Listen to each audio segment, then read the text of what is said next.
दोस्तों नमस्कार, good morning.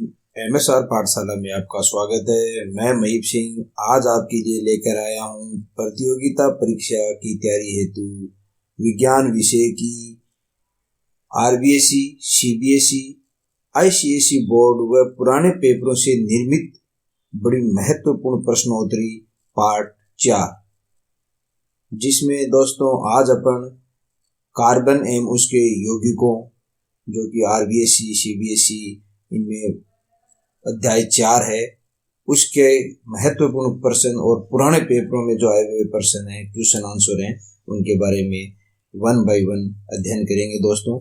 इसलिए वीडियो पूरा देखना बड़ा महत्वपूर्ण है। और अगर लाइक और सब्सक्राइब अगर आपने चैनल को नहीं किया दोस्तों तो लाइक और सब्सक्राइब करें, ताकि ऐसी महत्वपूर्ण वीडियो आप तक सबसे पहले पहुंच सके, जिसका आप निकट भविष्य में होने वाली परीक्षाओं में आप फायदा उठा सको। तो चलते हैं दोस्तों आज की प्रश्नोत्तरी। जैसे आपको दिखाई दे रहा है दोस्तों, क्वेश्चन नंबर 1, वायुमंडल में कार्बन कितने प्रतिशत उपस्थित है? तो वायुमंडल में कार्बन कितने प्रतिशत उपस्थित है? तो दोस्तों वायुमंडल में कार्बन है वो सिर्फ कितने प्रतिशत उपस्थित है? तो वो वायुमंडल में अगर कार्बन उपस्थित होती है तो सिर्फ दोस्तों CO2 के रूप में उपस्थित होती है। यहाँ कंफ्यूज होने की आवश्यकता नहीं है।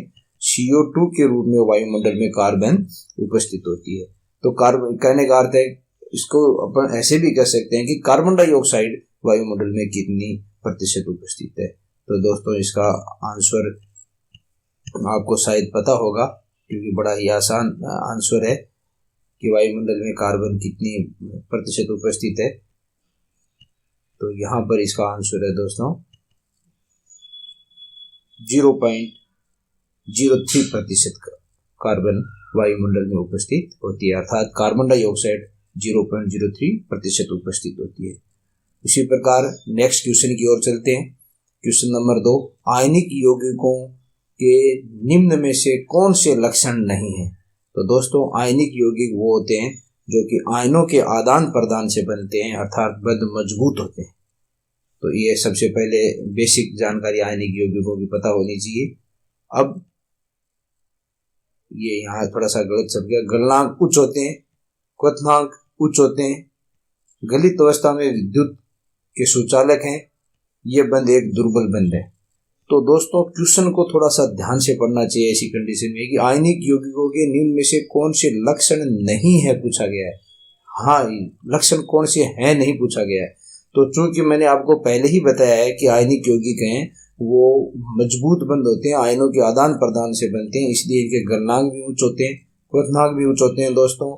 और ये गलित अवस्था में विद्युत का चालन करते हैं, गलित अवस्था में विद्युत के चालक हैं, जबकि ठोस अवस्था में ये विद्युत के चालक नहीं होते हैं दोस्तों। और ये एक दुर्बल बंध है, ये गलत है, ये दुर्बल बंध नहीं है दोस्तों, ये एक मजबूत बंध है, क्योंकि ये आयनों के आदान प्रदान से बनता है। जितने भी बंध बनते हैं उसमें सबसे मजबूत बंध आयनिक बंध ही होता है। तो इट्स क्लियर दोस्तों। इसके बाद में आगे चलते हैं। क्वेश्चन नंबर 3, CNG का पूरा नाम क्या है? कई बार कई एग्जामों में ये पूछा जाता है, मोस्ट क्वेश्चन है दोस्तों कि CNG का पूरा नाम क्या है। तो यहाँ पर कुछ ऑप्शन दे रखे हैं। कंबाइंड प्राकृतिक गैस CNG, दूसरा है संपीड़ित न्यूट्रल गैस, और तीसरा ऑप्शन सी में है दोस्तों संपीड़ित प्राकृतिक गैस, और डी में है उपरोक्त सभी। तो ये सभी तो हो नहीं सकते, तो इसका है कंबाइंड प्राकृतिक गैस, आंसर सी आंसर है दोस्तों इसका। कंबाइंड प्राकृतिक गैस नहीं होकर सी आंसर है इसका, संपीड़ित प्राकृतिक गैस। तो इसका उसके बाद में आगे चलते हैं दोस्तों। क्वेश्चन नंबर 4 भी CNG से संबंधित प्रश्न है कि CNG का मुख्य घटक निम्न में से कौन है? जो CNG गैस होती है दोस्तों उसमें से मुख्य क्या है? इसमें एथेन मुख्य होती है, या ब्यूटेन गैस है वो प्रमुख रूप से होती है, या मेथेन गैस प्रमुख रूप से होती है, या प्रोपेन गैस प्रमुख रूप से होती है। तो इसका आंसर दोस्तों होगा कि जो CNG गैस है, जो संपीड़ित प्राकृतिक गैस है, इसमें मुख्य घटक मेथेन होता है दोस्तों। इसमें मुख्य घटक मेथेन होता है। तो इस प्रकार आगे क्वेश्चन नंबर 5 की ओर चलते हैं दोस्तों। क्वेश्चन नंबर 5 जिसमें तो ये उससे पहले ये थोड़ा सा मिटा लेते हैं जो इसमें लिखा हुआ है। तो क्वेश्चन नंबर 5 में जैसे दोस्तों दे रखा है, निम्न में से कार्बन का अपर रूप है कि कार्बन के कौन कौन से अपर रूप है, इसमें से कार्बन का अपर रूप कौन सा है दोस्तों। तो इसमें अपन देखें कार्बन का अपर रूप कौन सा है। तो सबसे पहले ऑप्शन में इसमें दे रखा है दोस्तों आपके हीरे यानी हीरा कार्बन का अपर रूप है, या बुकमिंस्टर फुलेरिन यानी फुलेरिन भी इसको शॉर्ट में कहते हैं दोस्तों, या ग्रेफाइट, या उपरोक्त में से सभी। तो इनमें से अगर देखा जाए तो एक कार्बन है, कार्बन के हीरा भी दोस्तों कार्बन का अपरूप होता है, ग्रेफाइट है वो भी कार्बन का अपरूप होता है, और ये फुलेरिन है, बुकमिस्टर फुलेरिन है, ये भी कार्बन का अपरूप होता है जिसको C60 भी दूसरे नाम से जाना जाता है। तो इसका आंसर दोस्तों हो गया उपरोक्त सभी, यानी उपरोक्त सभी इसमें राइट है। तो ये सारे के सारे इसके सही आंसर हैं दोस्तों, ये तीनों ही कार्बन के अपर रूप हैं। फिर क्वेश्चन नंबर 6 आता है दोस्तों यहाँ पर कि निम्न में से श्रृंखलन की प्रवृत्ति किस परमाणु में पाई जाती है, यानी सबसे अधिक श्रृंखलन की प्रवृत्ति यानी श्रृंखला बनाने की प्रवृत्ति सबसे अधिक किसमें पाई जाती है। तो पहला ऑप्शन है सल्फर, दूसरा ऑप्शन है दोस्तों ऑक्सीजन, तीसरा है हाइड्रोजन और चौथा ऑप्शन है कार्बन।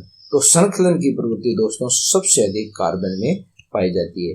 कार्बन ही बहुत सारी श्रृंखला बनाता है, सी ऐसे बहुत सारे कार्बन आपस में जुड़कर लंबी श्रृंखला का निर्माण करते हैं। ऐसे बहुत सारे कार्बन आपस में लंबी श्रृंखला का निर्माण करते हैं।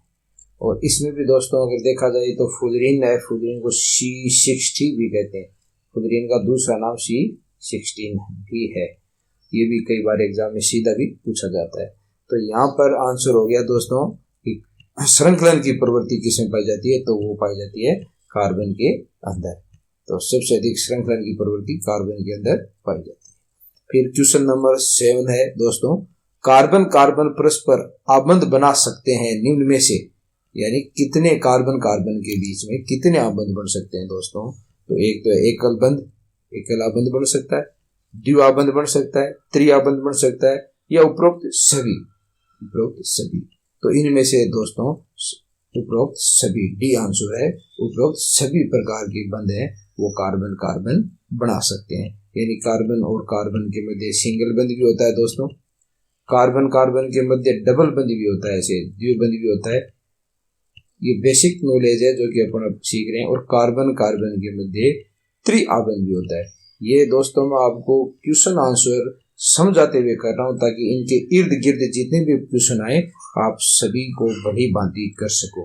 तो कार्बन कार्बन के मध्य सिंगल बंध भी होता है, कार्बन कार्बन के मध्य डबल बंध भी होता है, कार्बन कार्बन के मध्य ट्रिपल बंध भी होता है दोस्तों।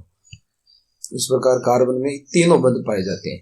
उसके बाद में अपन क्वेश्चन नंबर 8 की ओर चलते हैं दोस्तों। क्वेश्चन नंबर 8, तो क्वेश्चन नंबर 8 यहाँ पर है दोस्तों कि ऑक्टेन में कितने कार्बन परमाणु पाए जाते हैं। ऑक्टेन में कितने कार्बन परमाणु पाए जाते हैं। ऑक्टेन जैसे एल्केन होती है उसके अलग अलग नाम है, मेथेन, प्रोपेन, ब्यूटेन, 6 वाली को हेक्सेन कहते हैं, 7 वाली को हेप्टेन कहते हैं, 8 वाली को ऑक्टेन कहते हैं। तो दोस्तों जिस एल्केन में कार्बन संख्या 8 होते हैं उसको ऑक्टेन कहते हैं। तो इस हिसाब से इसका आंसर दोस्तों हो गया अपने डी, इसका आंसर हो गया, इसको ऑक्टेन अपन कहते हैं। डी आंसर हो गया इसका कि 8 कार्बन परमाणु वाली को अपन क्या कहते हैं, ऑक्टेन कह सकते हैं। उसी प्रकार क्वेश्चन नंबर 9 की ओर चलें। तो क्वेश्चन नंबर 9 में दोस्तों है कि कार्बन कार्बन में परस्पर त्रिआबंध है तो वह कहलाती है। यानी जिस प्रकार अपन ने अभी देखा कि कार्बन कार्बन के मध्य सिंगल बंध भी है, डबल बंध भी है और ट्रिपल बंध भी होता है। तो दोस्तों सिंगल बंध वाली को एल्केन कहते हैं, डबल बंध वाली को एल्कीन कहते हैं। और चूंकि यहाँ पर ऊपर क्वेश्चन नंबर 9 में पूछा गया है कि त्रिआबंध यानी त्रिआबंध किसमें होता है, ये तो ये है एल्काइन, सी, इसमें आंसर हो गया सी दोस्तों कि त्रिआबंध या ट्रिपल बॉन्ड किस में पाया जाता है। तो ये आंसर सी हो गया इस क्वेश्चन का कि कार्बन कार्बन के मध्य ट्रिपल बॉन्ड है वो किस में पाया जाता है, तो वो हो गया एल्काइन दोस्तों। उसी प्रकार क्वेश्चन नंबर 10 की ओर चलते हैं दोस्तों। तो निम्न में से कौन सा पदार्थ पेट्रोल में मिलाकर स्वच्छ ईंधन के रूप में काम में आता है। यानी अपन पेट्रोल में मिलाकर ऐसा कौन सा मेटर है जिसको अपन पेट्रोल के अंदर डिजोल्व करके और ईंधन के रूप में अपन काम में ले सकते हैं दोस्तों। तो इसमें बड़ा ही महत्वपूर्ण प्रश्न है। तो पेट्रोल के अंदर ईथर को मिलाया जाता है, ए में, बी ऑप्शन है एसीटोन और सी ऑप्शन है कीटोन और डी ऑप्शन है एल्कोहल। तो दोस्तों पेट्रोल के रूप में पेट्रोल में मिलाकर कई देशों में जैसे अमेरिका है उधर ईंधन के रूप में काम में लिया जाता है, ये अपने गाड़ियों में भरा जाता है, वो है मोस्टली एल्कोहल को इसके अंदर भरा जाता है दोस्तों।